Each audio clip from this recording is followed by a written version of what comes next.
So hello friends, तो चलिए video को शुरू करते हैं। बजाज फिनसर्व ने फ्राइडे के सेशन में काफ़ी बढ़िया तेज़ी दिखाई। करीबन 4% से ज़्यादा शेयर चलता हुआ देखने को मिला। 1647 पर जाकर इसने क्लोजिंग दी। करीबन 64 रुपये से ज़्यादा का तेज़ी हम कह सकते हैं बजाज फिनसर्व में आता हुआ नजर आया। करीबन आप देख सकते हैं 1669 का इसका हाई था दिन के दौरान का, और 1647 पे क्लोजिंग देखने को मिली। वहीं अगर बात करता हूँ बजाज फिनांस की, तो सिचुएशन यहाँ पर भी सेम थी। यहाँ पे यानी तेजी यहाँ पर भी हमको देखने को मिली। करीबन 7235 पर स्टॉक की क्लोजिंग देखने को मिली। करीबन 212 पॉइंट्स चला।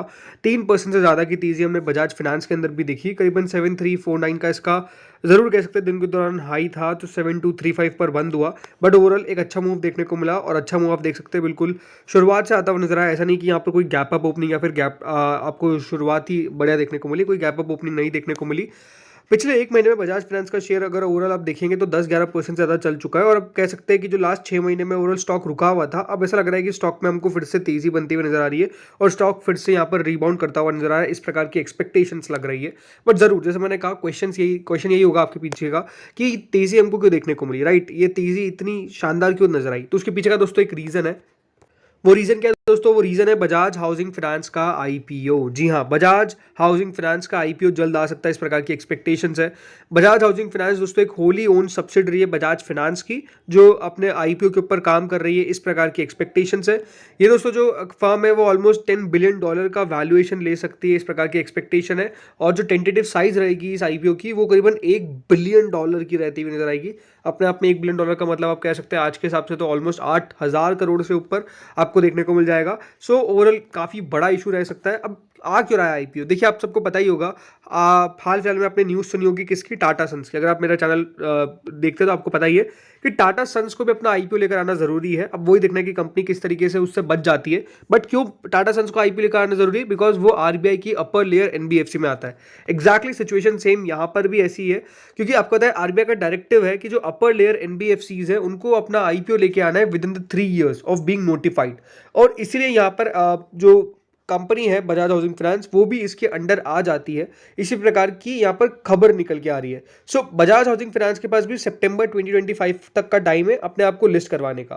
अब हमको यही देखना है कि कौन कौन सी कंपनीज है जो अपना आईपीओ लेकर आती है। अब इसके अंदर देखिए बहुत सारे नाम है। मतलब बजाज फाइनेंस नहीं है, बजाज हाउसिंग फाइनेंस अकेली नहीं है। आप देख सकते हैं बजाज हाउसिंग फाइनेंस के अलावा कौन कौन सी कंपनी आती है? Tata Sons, HDB Financial Services, Tata Capital Financial Services, Aditya Birla Finance और संघवी फाइनेंस। ये सारी कंपनीज है जो बेसिकली आ सकती है। बाकी बजाज हाउसिंग फाइनेंस की अगर बात करता हूं मैं, तो उनका जो एयूएम है वो ऑलमोस्ट 31% वाई तौर पर हमको रहता हुआ नजर आया। करीबन 85,929 करोड़ के ऊपर, मतलब 31% चलता हुआ ऊपर बढ़ता हुआ नजर आया। बाकी डिसबर्समेंट्स ऑलमोस्ट 10 करोड़ के आसपास हमको देखने को मिलती है, वो भी 44% ऊपर थी।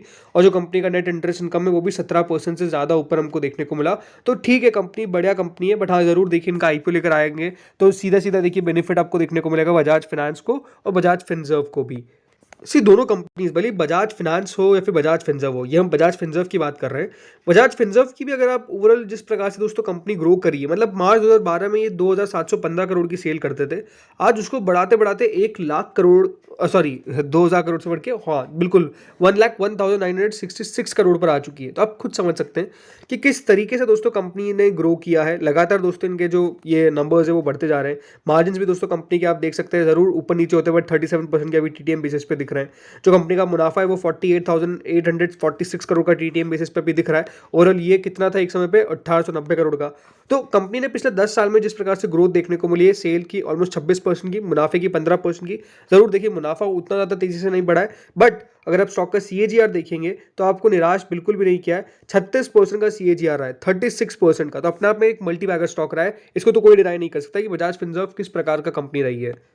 वही सेम सिचुएशन रही दोस्तों बजाज फाइनेंस की भी। करीबन 51,400 करोड़ की अभी कंपनी का रेवेन्यू आ रहा है, और ओवरऑल इनका जो मार्जिन है वो 37% के आसपास आ चुका है। अभी 13,784 करोड़ का इनका प्रॉफिट है। इनका अगर आप लास्ट 5 साल का सेल्स ग्रोथ देखेंगे तो 27% है वही रेवेन्यू ग्रोथ, और पिछले 5 साल का प्रॉफिट ग्रोथ 36% का। लेकिन ये तो बजाज फिनसर्व को भी पीछे छोड़ देता है। ऑलमोस्ट बजाज फिनसर्व ने दोस्तों 36% दिया है, लेकिन बजाज फाइनेंस ने पिछले 10 साल में 45% की सीएजीआर से आपका पैसा बढ़ा है।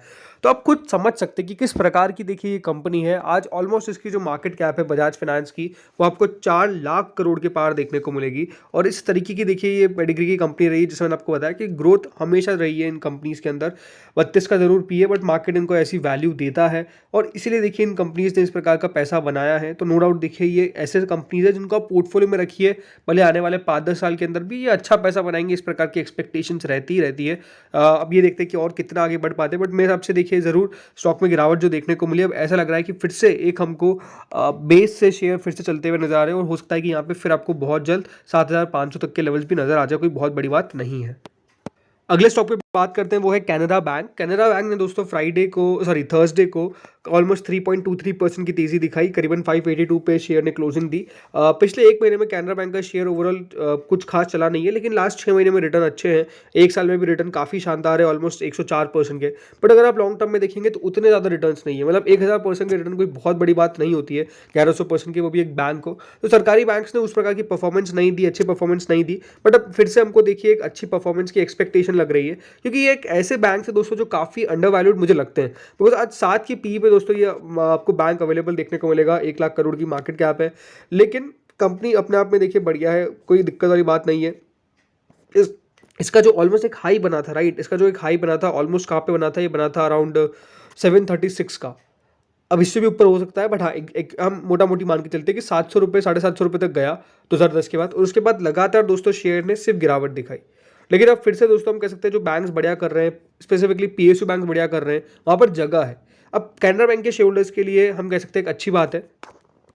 क्या अच्छी बात है, वो ये है कि कैनरा बैंक दोस्तों अपनी 13% स्टेक यहाँ पर ऑफलोड कर सकता है कैनरा रोबैको एएमसी के अंदर। जी हाँ, कैनरा रोबैको एएमसी जो इसकी एक सब्सिडरी म्यूचुअल फंड कंपनी है, उनके आईपीओ के थ्रू कैनरा रोबैको में कैनरा बैंक की जो स्टेक है वो ऑफलोड करते हुए नजर आएंगे, ऑलमोस्ट 13% के आसपास।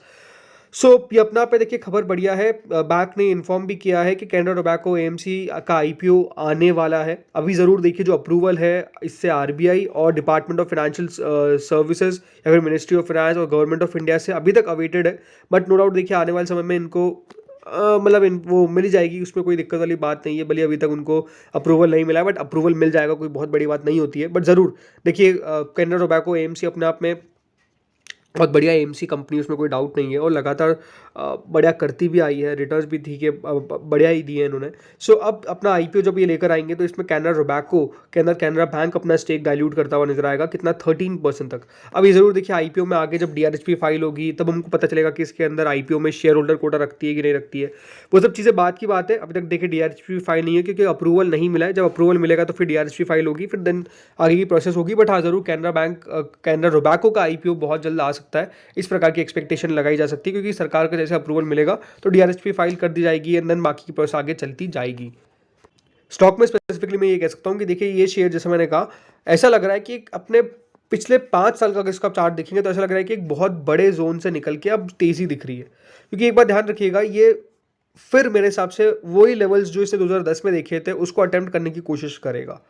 क्यों ऐसा मैं कह रहा हूँ, रीजन सिंपल है, जो इनके नंबर्स निकल के आ रहे हैं। और मैं क्वार्टरली नंबर्स की बात करूंगा। रेवेन्यू अगर आप इन बैंक का देखिए, मतलब जो कंपनी अर्न कर रही है, सो लगातार अगर आप देखेंगे वो ग्रो होता जा रहा है। अब 28,490 करोड़ के आसपास ये था दिसंबर के क्वार्टर में। इधर मार्जिन्स जरूर देखिए माइनस में है, लेकिन प्रॉफिट जो बात करेंगे हम वो ऑलमोस्ट 3,827 करोड़। इस पूरे साल में अगर टीटीएम बेसिस पे देखेंगे तो 1 लाख करोड़ के ऊपर रेवेन्यू जा चुका है। ऑलमोस्ट दोस्तों मुनाफा जो है वो 14,000 करोड़ के ऊपर जा चुका है। तो लगातार आप देख सकते हैं ग्रोथ होती हुई नजर आ रही है। पिछले 10 साल के अंदर जरूर दोस्तों जो ग्रोथ है वो 10 साल में 10% की है सेल की है, फिर रेवेन्यू की, और मुनाफे की 14% की। बट स्टिल अब ऐसा लगता है क्योंकि लास्ट 5 साल में गेम थोड़ा सा चेंज हुआ है, 16% इधर है, बट 37% दोस्तों ग्रोथ हमको देखने को मिलेगी कहाँ पर, प्रॉफिट के अंदर। वहीं 3 साल में 20% की सेल्स ग्रोथ आ जाती है और 3 साल में मुनाफा ऑलमोस्ट 100% के लगभग बढ़ता है। टीटीएम बेसिस पे 32%। तो लगातार अगर आप नंबर्स को नोटिस करेंगे तो नंबर्स लगातार दोस्तों बेहतर होते जा रहे हैं। इसीलिए अगर आप स्टॉक का सीजीआर देखेंगे, पिछले 3 साल का 58%, पिछले 1 साल का 107% ग्रो होता जा रहा है, बढ़ता जा रहा है। क्यों? जस्ट बिकॉज कंपनी फाइनेंशियली बढ़िया कर रही है। तो फाइनेंशियली अगर बढ़िया करेगी तो उसका इंपैक्ट आपको स्टॉक पर तो देखने को मिलेगा ही। तो मेरे हिसाब से कैनरा बैंक, अब मुझे लगता है कि देखिए, तो यहाँ से अगर आपका व्यू है कम से कम 3 से 5 साल का, तो कैनरा बैंक एक अच्छी पिक हो सकता है, ये एक्सपेक्टेशन है मेरी। अब आखिरी स्टॉक पे बात करते हैं दोस्तों, जो डिविडेंड देने जा रहा है। डिविडेंड कौन देने जा रहा है? Indian Metal and Ferro. जी हाँ, Indian Metal and Ferro Alloys ने डिविडेंड का अनाउंसमेंट किया है मार्च 29 यानी आज। और जो डिविडेंड है वो स्पेशल डिविडेंड कंपनी देगी। कैसा, कितना स्पेशल डिविडेंड देने वाली है? स्पेशल डिविडेंड देने वाली है 15 रुपीज़ पर इक्विटी शेयर। जी हाँ, 15 रुपीज़ पर इक्विटी शेयर का दोस्तों कंपनी ने डिविडेंड का अनाउंसमेंट करा है। एक स्पेशल डिविडेंड उनके द्वारा दिया जा रहा है और रिकॉर्ड डेट जो रखी गई है वो रखी गई है 8 अप्रैल 2024। तो अगर आपको यहाँ पर डिविडेंड चाहिए Indian Metal and Ferro Alloys का, तो आपको 8 अप्रैल से पहले मतलब रिकॉर्ड डेट है तो उससे पहले ही आपको खरीदना पड़ेगा, एक्स डेट से पहले खरीदना पड़ेगा, तब जाकर आपको डिविडेंड जो है वो मिलता हुआ नजर आएगा। तो दोस्तों इस वीडियो में इतना ही था। होपफुली आपको वीडियो बढ़िया लगा होगा। अगर लगा तो लाइक कर देना। Thank you friends for watching this video.